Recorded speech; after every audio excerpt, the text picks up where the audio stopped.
Do you hear it? Do you hear it? This hill is alive with the sound of music. Yes! I got that into the show. I won't do it again. Welcome back to Elan Austria.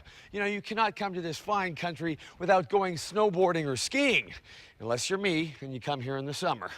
Anyway, this is the snowboarding capital of the universe. And in Austria, you will also find the world's largest manufacturer of these fine toys, Elan. They take great pride in their R&D department, trashing and thrashing snowboards, all for your benefit. Meet Austria's extreme snowboarding team. We call them young, passionate freaks. But these so-called freaks are not part of an actual snowboarding team. They're the research and development department for the largest snowboard maker in the world. And John Colvin is their boss. We wake up in the morning, and if there's good snow, it's hard to come to work. And when they're not riding snowboards, they're making them.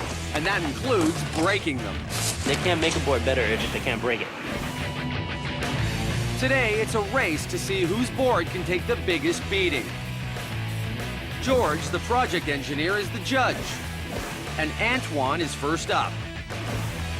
He's testing freestyle snowboards, boards built for doing tricks in snow parks and urban areas. The first test is designed to reproduce the repeated abuse a freestyle board suffers, hitting and jumping different objects. It's called the repetitive slap test, and George is supervising. It's designed to replicate a real-world situation like riding in the park, landing big jumps, hitting some of the features in the park. The slap test continues for more than 100 repetitions. But the board won't break. The board looks great. Construction seems quite good. Now it's Flo's turn. Flo's board is built for free riding. This is our new all-mountain prototype board specifically designed for backcountry use. And now we're going to take it to the edge impact test and see how much it can take. The edge impact test slams a weight against the board to see how much abuse the edges can take. The higher the weight, the greater the force. 110. It's still good. Flo built the board to take a beating in the backcountry. So far, so good, according to the test. You can imagine a person 70 kilograms on a board, on a snowboard, jumping off a 3-meter cliff, landing on a rock. This is what we're simulating here. And this is what this board just took easily. We're gonna just evaluate the construction from this board. Antoine is now ready to test his board's ability to bend, something a freestyle board has to do well.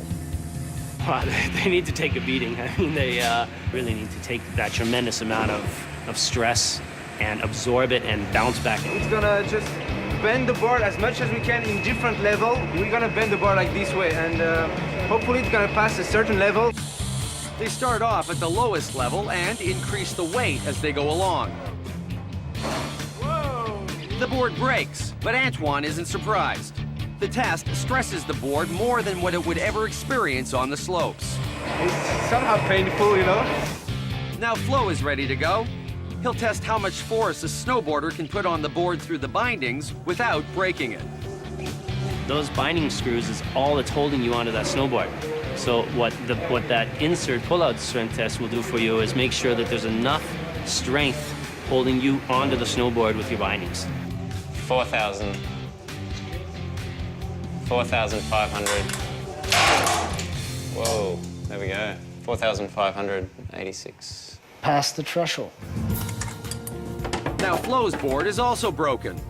But he's happy because the test proves it's strong enough to support almost any snowboarder.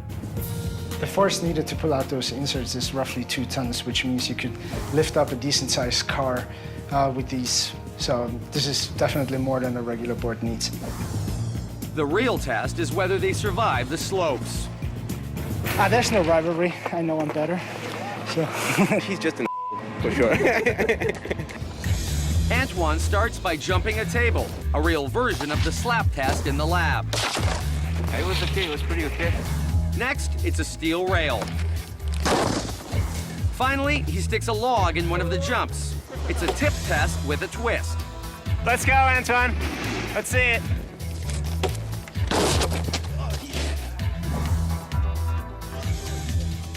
Antoine's board has a few chips in it, but it's still holding up.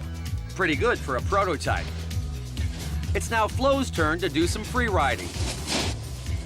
The board is fast and carves like a knife on the hills. The question is how well the board handles in the woods. Free riding in the forest can be dangerous. But it's not only the trees you have to worry about. There are also stumps under the snow. We call them sharks, whatever it is, rocks or trees, or if you hit one of those, it's very hard on your board. As far as Flo is concerned, the board is better than he expected. It's very stable, high-speed conditions. This is exactly what the board is designed for. George says there's no clear winner because both achieved exactly what they set out to do. Build better boards by abusing them as much as possible. I think Antoine, within the laboratory, broke 4 or 5 boards during his testing, and by the time it got out to the snow, the thing was bulletproof.